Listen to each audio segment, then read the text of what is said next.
What's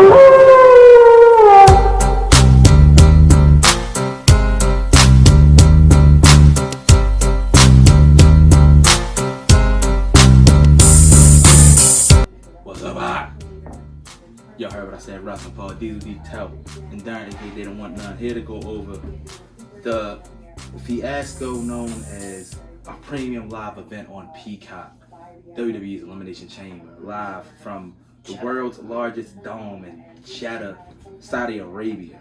I'm gonna just start off by giving y'all my opinion. This was not needed at all. This was exactly what they called it, a premium live event. With that Saudi Arabia money. And y'all want to hear some of my opinions about why it wasn't needed. But we're going to start off with the kickoff show.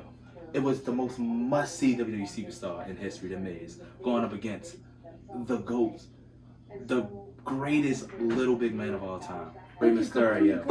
And they gave him a little bit of his medicine. You know, he been fighting Miz and Ray. I mean Ray and Dominic over the past couple weeks, doing vintage cheat and act like Ray tripped him doing this. So they gave him a little bit of his medicine. He lost his match, but then he promised he would have a mystery partner. He would defeat the Mysterios at WrestleMania. I don't think anybody cares what his mystery partner is unless it's going to be Cody, which it's not. So I just feel like that they're on their start to just making matches for WrestleMania just because they gotta fill up two nights. Yeah. So this is one of the matches, and we'll see how y'all feel about Rey Mysterio getting this one on The Miz. That's been going on for like a month between these three, ever since Miz lost the edge. And now we're getting a celebrity mystery partner with The Miz. Good win for Rey Mysterio. The feud gonna end at WrestleMania when Rey Mysterio and Dominic Mysterio defeat The Miz and his mystery partner. Yeah. And that's all I got to say about that. That's all I got to say about that.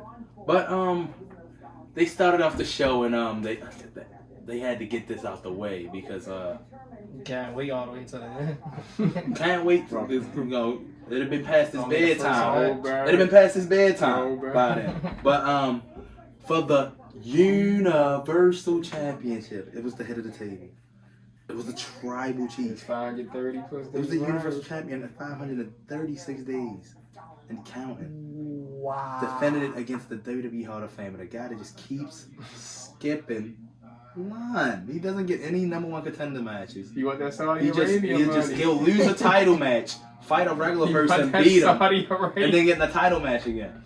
So as Tup said, he always there for a Saudi Arabia payday. It's a 2-year long storyline. And as he said, it's the match he never got at WrestleMania. you're not next, I'm next. And as Darren said, 2-year storyline. They were first to fight the WrestleMania for the pandemic. Roman Reigns was like, I'll beat him later. So, and now we here. This was a slugfest between two behemoths. You know how Goldberg is now. When you want to go and fight with Goldberg, it's hella signatures and it's hella finishes. And early on, after a couple back and forths, Goldberg came out of nowhere with a fucking spear. And he was ready for a jackhammer. But he didn't get it. Roman got the fuck out of there. This match wasn't as long as Bobby Lashley versus Goldberg the last time these motherfuckers was inside. Oh yeah. But after Roman got a couple spears, but he ended up ultimately winning this match against Goldberg with a guillotine, in which Goldberg, he just never looked like he had a chance to get out of it. He legitimately looked like his ass passed out. And Roman Reigns is still your champion. It looked a little awkward at the end because he just kept looking at Goldberg like, you weren't supposed to pass out. Yeah, you supposed to at least try. But still your champion. Goldberg loses yet another title match. I was scared. He was in Saudi Arabia. We know what happens with Goldberg in Saudi Arabia matches. He doesn't lose many unless he's fighting Undertaker. So, but how do you feel about this match? The streak continues. The streak continues. Reigns, Goldberg, as he said. He did. He got him out of there. One and done. The spare is to say, but he didn't win from the spare. The guillotine. Instead of one. Still the goddamn ones. Moving on to WrestleMania. So, with that being said, next was our first Elimination Chamber match. It was the women's. You had Bianca Belair, you had Liv Morgan, Dewdrop Rhea Ripley, Nikki ASH, and as we learned at the last Monday Night Raw, that Miss Bliss had cleared therapy and she would be taking the last spot. she was clear, but it was still the same character. That's what I said. I was confused. Yeah, I thought it would be a different Alexa, but I mean, at least back that. It was still the same character. It was still the same character. I mean, the match was decent, but it never really gave me a elimination chamber feel. It was more like a six pack woman pack. Yeah, 6 pack. I mean, they didn't really use the elimination chamber at all, except for beginning with Hey, I felt like Bianca used it. Bianca, Dewdrop, and Rhea when they tried to climb up there. And they climbed up, they jumped off. They jumped off. Alright. That's enough use of it. They got thrown into the pod. That's all you gonna get. I mean, Brock Lesnar did more damage than that match with his pod alone. He kicked his pod twice. But mentioning pods, Alexa had a swing in her pod. That was nice. Well, yeah. Why did she have a swing? No, that's bullshit. I don't understand why she had a whole. They purposely did not show that pod until she got to it, so y'all could see that damn swing. Then she came out live. Hey, and people were still criticizing it, but I want to give them compliments of how they put together the woman gear. They made them wear whole bodysuits, which still had that logo and stuff, not really showing no skin on that. Just the face, but it was fine. Like instead of wearing them, even Liz. Instead of wearing them big ass shirts. Yeah, last time they had them with whole body suits, big ass 3X t-shirts. They found a way to make them still look good with that logo and stuff. But guess what? They out of there and they don't gotta worry about that no more. Yeah. I mean, until October. It was fine for that night. Or February. They ain't complaining, and they look good. They look good, and so. Like Darren said, there was a couple decent spots. Nikki and Liv Morgan started off, and then Dewdrop came out, and then Rhea came out, and then we had Bianca, and of course, for some reason, Alexa was last. But to my surprise, Rhea got put out third, which left Alexa and Bianca last. And I kind of knew that Alexa wasn't going to win because it was her first match back. But I was surprised that they were going to let her be near the end. That's what I thought it was going to be Bianca and Rhea. Like. So after a nice little Bliss flurry, and she went for Twisted Bliss again, missed it. And at the end, ended up in another KOD. Bianca Belair is going back to WrestleMania to fight for another championship. This time against her down rematch. Big time Becks. She gonna beat her ass this time. Beat that. How did y'all feel about the Women's Elimination Chamber as a whole and Bianca? I thought it was a pretty good Women's Elimination Chamber. And my second question. Everybody got working. To me, Liv, that's making Liv better. She proved she belonged there. She got messed up the most in that match for still fighting. Ultimately losing, but. Yeah. They all got some shine, so I mean, Bianca, she getting the opportunity back against Becky that she lost in SummerSlam. She gonna win this time. She better win. And I feel like I gotta apologize for our last thing of thinking that Ronda was gonna pick Becky because I forgot all about the 26-second shit that they pushed into our heads that I purposely made myself forget because I don't like Becky no more. So it made perfect sense. This time she's going for the Raw championship. But I feel like this culminates. If they're smart, they give Bianca the belt again. But if Vince only cares about money and his records, Becky's gonna keep the belt. You know what Vince cares about? Because Vince do dumb shit like letting people keep the belt at the WrestleMania now and lose at a regular pay-per-view. Like dumb shit like that. But anyway, my next question is, what does everybody else want to do for WrestleMania then? What are the other 5 women gonna do? I don't know about ASH, but I think Rhea Ripley going versus either Alexa Bliss or returning Asuka or Bayley. I think Rhea Ripley actually might versus Alexa though. I just feel like some of these matches are hard to really care for when there's no titles on the line. Yeah, I just know Rhea Ripley gonna fight somebody. And since it's 2 nights, every title might be defended, so you might as well throw together somebody to tag team. No, they won't do that, especially for the women's title. On the pre-show? They definitely doing tag teams together for the women's title. I'm trying to see if you could take someone else that was in the Elimination Chamber and throw them as a tag team. No. Not really. You might. Unless you want to Dewdrop with Nikki ASH. Dewdrop and Liv Morgan one team.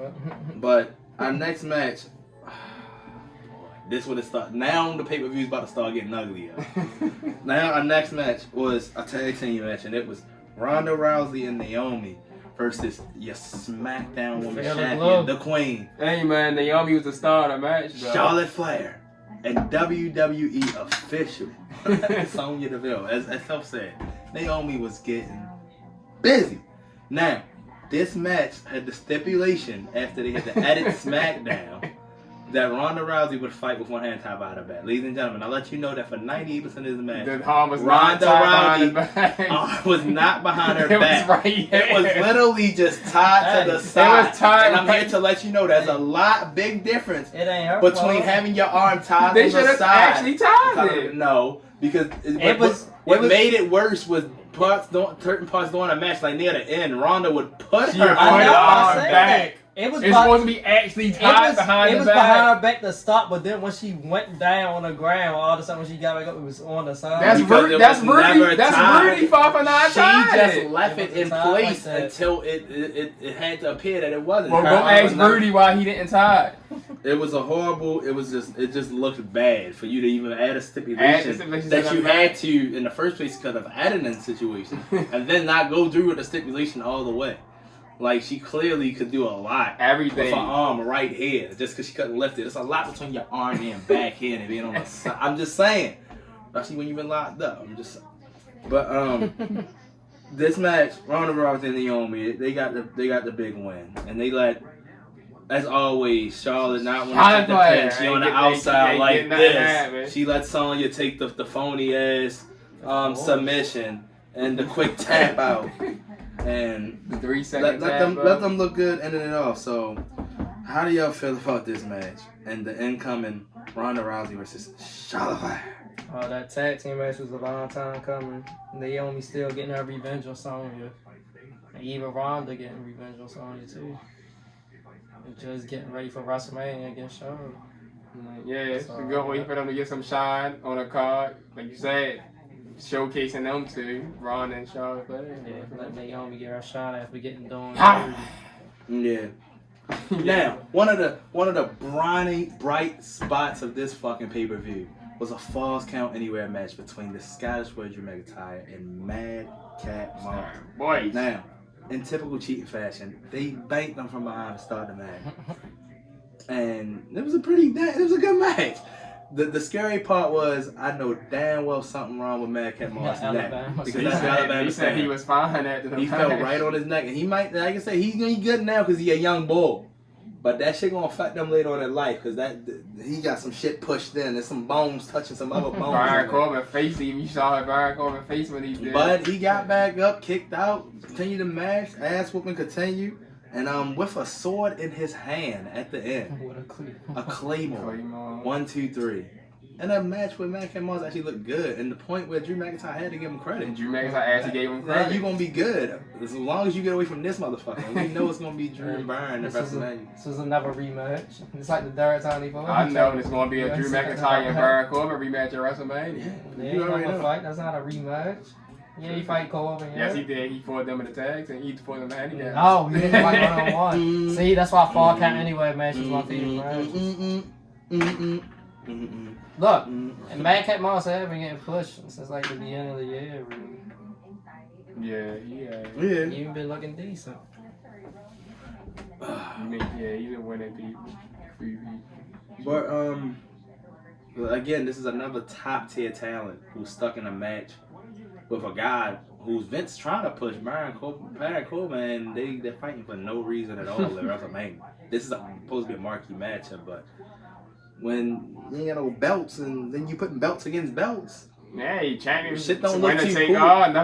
Like on the showcase of showcases on the grand stage of the mall, shouldn't there be stuff on the line? Why is it a winner? But anyway, Hey, it was like that at the WrestleMania we went to. It was winner takes all. Becky Lynch, Charlotte, and Ronda Rousey. But there were champions on both shows. it was bad for you. It was a triple threat The match. title was still for both belts, so it wasn't two But separate both champions were matches. on both shows at the time. on both shows. They were coming to both. They were coming to both. Charlotte Flair was SmackDown on SmackDown. Ronda Rousey Brock was the Lesnar Raw. is not Brock advertised Lesnar's for on no any show. more Raws. And Brock that night. Brock Lesnar's not on He's no not show. advertised for any more Raws. He's not going to be advertised for any more Raws up until WrestleMania. He's only going to be on SmackDown. Because they already showed his schedule. His schedule. You can actually go to WWE.com. He's only gonna be on SmackDown leading up the rest of the He's only scheduled for SmackDown. So that's the difference now, right? They are taking the WWE Championship that belongs on Raw, and it's not gonna be on Raw for the next 5 weeks. Month and a half. He's not gonna be on it. So how you make that make them look? He's a champion. That be darn answer. He the champion. That's the best you got. Look, our next match was for the Raw Women's Championship, and it was big time Becks going up against her childhood idol, the Hall of Famer Lita. Every time somebody come back, it's always somebody's favorite wrestler, so they can create some kind of emotional. Man, whatever. Y'all knew that Lita wasn't winning this damn match, and she didn't. With a manhandle slam. Wasn't it for the win? Phony ass man. Second man. Phony ass manhandle slam that I didn't think was supposed to win. She won against Lita for the win. And Lita gets up with all these tears in her eyes. Like she thought she was really going to win.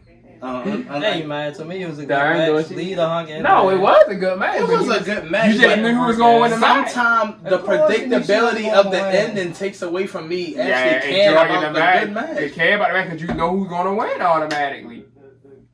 It's like sometimes like if I know who won one, just give me the finisher, bro. Like I don't need 6 German suplexes and 6 rest holds in a week. This is awesome chant in the middle just for you to still give me a natural selection at the end and the figure 8. We know this. At some point in this, get ready for this at WrestleMania. Becky was doing some of these. Oh, was she? She do that every match. She was getting them bitches in. But our next match was supposed to be for the SmackDown Tag Team Championship. You didn't even get that. But the raid never started because the ones attacked the Raiders from behind, and even they suplexed one on top of the other. Cause I done seen the War Raiders in much worse for this match not to have happened. Don't worry, it's gonna be a match on SmackDown. So I forgot that match. And they not waiting. I did too. And they not waiting 6 weeks until WrestleMania. It's gonna be on SmackDown this week. So it's gonna happen one of these SmackDowns. They either gonna win or lose. And after that, they're going to end up making it a fatal 4-way tag team match at WrestleMania. But with Los Notorious and Sheamus and Reg Holland. But yeah, nothing happened. The Usos walked away with the ones raised. That was it. And next is your worst match of the night. And it was in the main event. At least I got this. It was for the WWE Championship, and it was the Men's Elimination Chamber match, which pitted WWE Champion, the almighty Bobby Lashley, against the Beast incarnate Brock Lesnar, Seth freaking Rollins, Austin Theory, the phenomenal AJ Styles, and the original Bro. I almost forgot who was in that match because they let Brock do it. Now they started this match with the Visionary and the Young Bull in the ring waiting for Brock to come out. Like Darn said, same thing they did with Alexa. They really had them in the ring so he can come past them. So he can look at everybody with the scared face.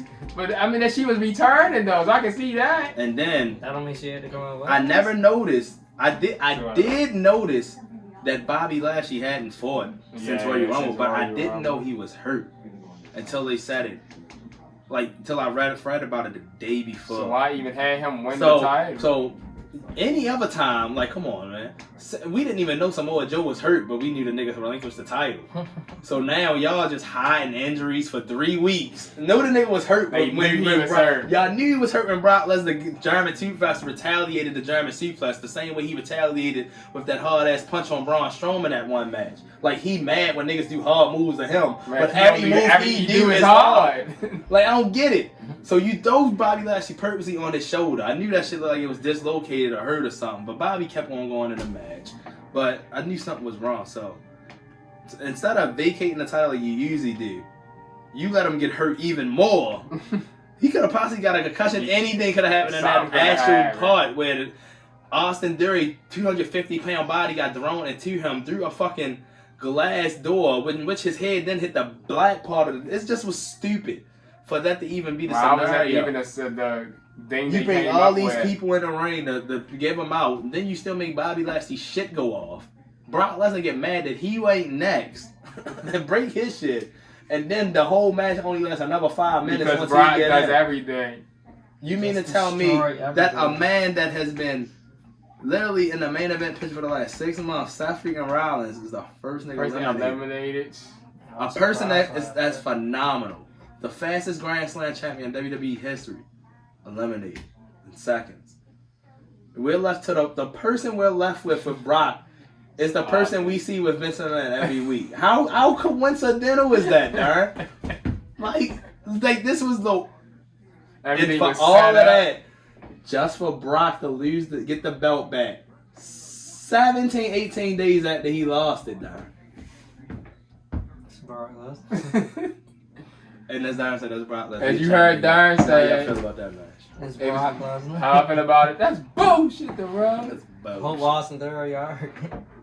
How I feel about I already knew it was going to Austin Theory, happen. real last name is McMahon.